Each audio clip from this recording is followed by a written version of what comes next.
Ada yang bilang ke saya begini, Bang, Cristiano Ronaldo itu usai mau melawan Spanyol berkunjung ke rumah Bapak Joko Widodo. Satu tim Portugal datang untuk meminta restu Pak Jokowi katanya. Bang, jangan terlalu percaya sama AI sekarang, Bang. Ya, sekalipun itu terlihat nyata, harus dikaji terlebih dahulu. Coba bayangkan, mau bertanding di benua Amerika sana, teman-teman ya. Lantas sebelum bertanding datang dulu ke Indonesia, ke Solo, ketemu Bapak Joko Widodo.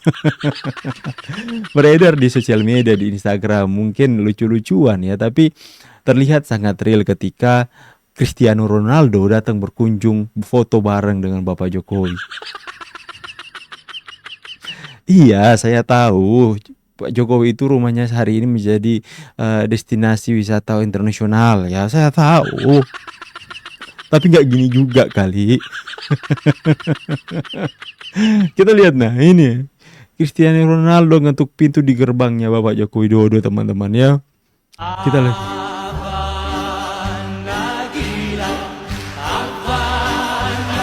Hmm. Nah, nah, ini AI teman-teman. Ini AI loh. Ada Bruno Fernandes, ada Joao Felix, cium tangan Bapak Jokowi lagi, foto bareng lagi sama Bapak Jokowi. Aduh, aduh, aduh, dan terlihat real banget lagi. Aduh, kalau Anda bilang ketika Portugal pulang kampung, lantas mereka datang berkunjung ke rumah Pak Jokowi, itu ya gimana teman-teman ya. Tapi ini sekali lagi saya tegaskan, ini AI teman-teman ya. Jadi jangan ada dulu yang percaya ini AI murni, fix AI. Kalau ada yang percaya ya salah kalian sendiri. Next lah kita ke berita selanjutnya. Mas Roy, gimana tanggapannya setelah memenangkan sebagian dari gugatan pra peradilan pada hari ini? Ya, sebenarnya ini bukan soal menang dan kalah ya. Ini adalah perbaikan untuk kita semuanya. Jadi dengan adanya hasil dari putusan pra peradilan tadi siang, itu akan membuat Polri lebih presisi, Polri lebih berhati-hati, Polri lebih baik lagi dalam menjalankan upayanya. Misalnya untuk upaya penangkapan, upaya kemudian penahanan, dan upaya penggeledahan. Semuanya dipersiapkan dengan baik. Jadi insya Allah hasil tadi akan berguna untuk seluruh masyarakat Indonesia yang nanti akan merasakan kalau Polri itu akan melakukan, petugasnya di lapangan akan menyiapkan surat, misalnya surat putusan dari pengadilan negeri setempat. Nah itu suratnya jangan kemudian yang tahun lalu dipakai lagi. Kemudian kalau misalnya mungkin surat penangkapan, harus dilihat surat itu jangan copy paste, sehingga di situ masih ada perintah seperti yang perintah untuk periksa 1 kali 2 jam. Padahal kan pemeriksaannya sudah habis, itu kan sudah P1. Kemudian jangan juga kemudian sampai digunakan KUHP yang salah. Ya, jadi karena KUHP-nya konsisten aja, mau pakai KUHP lama atau KUHP baru. Jadi karena ini masa transisi, maka kemarin ada dalam surat itu ditulis KUHP baru, tapi padahal penerapannya harusnya KUHP. Jadi artinya ini adalah koreksi untuk kita semuanya, dan moga-moga ini berguna untuk laboratorium besar masalah hukum di Indonesia dan berguna untuk kita semuanya. Itu Mbak. Oke, saya ke Pak Arianto. Pak Arianto, tanggapan Pak, karena dengan adanya kemenangan dari pra peradilan yang diajukan oleh Mas Roy ini seperti apa? Apakah pertanda bahwa ini Polri memang harus membenahi kinerjanya? Kalau tanggapan saya ya, yang namanya pra peradilan itu mekanisme yang biasa terjadi di setiap penanganan perkara. Pengalaman saya penyidik ya, penyidik itu kalau digugat pra peradilan itu hal yang biasa, dan justru itu sebagai mekanisme untuk melatih ataupun mengoreksi kepada para pelaksana di lapangan itu agar mematuhi aturan yang berlaku. Saya bolak-balik jadi penyidik, kalah menang itu hanya kita alami gitu ya. Bahkan dulu ketika anggota saya melanggar pun saya larang, nggak mau, saya suruh pra peradilan, akhirnya kalah juga. Nah untuk ini saya senang karena apa? Karena ternyata Pak Hakim itu betul-betul objektif. Jadi beliau menjalankan peranannya dengan sangat profesional, yaitu mengatakan bahwa 3 gugatan itu penangkapan, penahanan, penggeledahan itu tidak sah, kan seperti itu aja kan? Ya.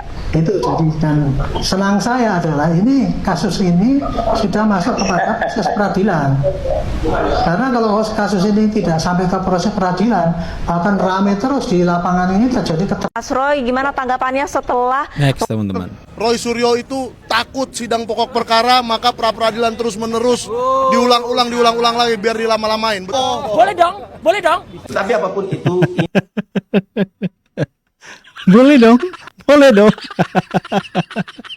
Mas Roy lama-lama lucu juga kayak Rismon. Jago dia mengimpersonate teman-teman. Ini jago rajanya impersonate, itu Roy Suryo sumpah. Boleh dong. Ikut gayanya siapa ini ya? Eli Danetika. Peradilan terus-menerus diulang-ulang lagi Awas. biar dilama-lamain. Awas. Boleh dong. tapi Boleh dong. apapun itu, ini sudah kita lihat bahwa gejala bagaimana Roy Suryo ingin mengulur-ngulur waktu dan ingin menyaksikan apa yang terjadi di sidang Dr. Tifa. Tetapi apapun itu, strategi tetaplah strategi hukum. Kita lihat apakah yang kedua kali prapitnya akan diterima atau nebis in idem. Roy Suryo itu Berikutnya lagi saya mau masuk ke pra-peradilan. Proses Tadi kan pelimpahan Abang berkas menyinggung dari soal penyidik 1-0. JPU Nah, ini dan menarik juga. putusan tetap sah. Tadi pagi ya. Oke, jadi pertama karena Abang sebut 1-0. Pertama, sejak awal kami Pak Jokowi tidak ikut campur terkait upaya paksa. Ya, kami menghormati itu sebagai kewenangan dari penegak hukum, dan kalaupun digugat ini bagian dari check and balances dan penegak hukum harus mempertanggungjawabkan. Hari ini keluar putusan, intinya menyatakan upaya paksa itu tidak sah dengan 2 pertimbangan. Pertama, dipertimbangkan bahwa permohonan kepada pihak pengadilan yang diajukan November 2025 substansinya berbeda dengan surat penggeledahan maupun penahanan yang dilakukan di bulan Juni 2026. Kalau waktu di sana seolah-olah untuk penyitaan dan pemeriksaan, sementara di sini untuk tahap 2. Jadi terjadi sebuah dasar yang tidak linear. Karena itu pengadilan berpendapat ini terjadi cacat formil. Lalu kedua, pengadilan dipertimbangkan juga bahwa sudah dilakukan wajib lapor sehingga kooperatif, sehingga tidak ada urgensi untuk melakukan penahanan. Ya. 2 pertimbangan itu saya menghormati, bagaimanapun itu putusan pengadilan yang perlu kita hormati ya, dalam bagian dari check and balances. Sekalipun satu, bahwa isu gateway listrik PKI itu tidak terbukti ya. Artinya kan selama ini seolah-olah terjadi atraksi gateway PKI dan ternyata oleh pengadilan itu tidak dinyatakan terbukti. Nah, di sisi lain cukup menarik. Ada 2 pertimbangan lain yang akhirnya saya berpendapat ini 1-1 Bang, bukan 1-0 ya. Kenapa? Satu, dipertimbangkan bahwa proses pelimpahan berkas dari penyidik ke penuntut umum itu tetap sah. Ya, karena kemarin dimohonkan juga untuk seolah dianggap tidak sah. Berkas dikembalikan tapi dinyatakan oleh pengadilan pelimpahan dari polisi kejaksaan ini sah adanya. Dan yang berikutnya yang menarik lagi adalah hakim masuk kepada pengujian penetapan tersangka. Dinyatakan bahwa penetapan tersangka yang dilakukan oleh Polda sah dan sudah dinyatakan oleh pengadilan sesuatu tindakan yang sah karena dikuatkan oleh 2 alat bukti dan beberapa formalitas lainnya. Sehingga ini dampaknya menarik adalah kita kan tahu Bang Roy melakukan pra kedua yang membahas tentang penetapan tersangka. Ternyata di putusan pertama ini sudah dipertimbangkan. Nah, ini menjadi menarik ya. Yang seharusnya menurut saya pra kedua ini langsung dinyatakan seharusnya majelis akan mengeluarkan penetapan tidak lagi bisa diperiksa karena sudah dipertimbangkan di perkara yang sama. Kenapa? Hanya karena terjadi nebis in idem karena sudah dipertimbangkan di perkara yang satu. Jadi mungkin kami menduga selama ini kan kenapa sih dilakukan pra kedua? Oh, untuk menunda-nunda nih, membuat jeda antara perkara Ibu Tifa dengan Pak Roy. Mudah-mudahan itu tidak terjadi karena dengan demikian PN Jaksel akan segera melanjutkan perkara ini untuk disidangkan di PN Jakarta Timur. Itu pertimbangan. Berikutnya lagi saya Jadi teman-teman sudah secara komprehensif disampaikan oleh pengacara Bapak Jokowi ya Pak Rifai teman-teman ya.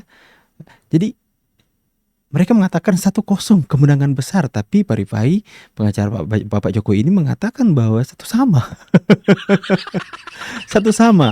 Bahkan yang menarik di sini adalah hakim turut masuk mempertimbangkan terhadap penetapan tersangka terhadap Roy Suryo dan Tifa.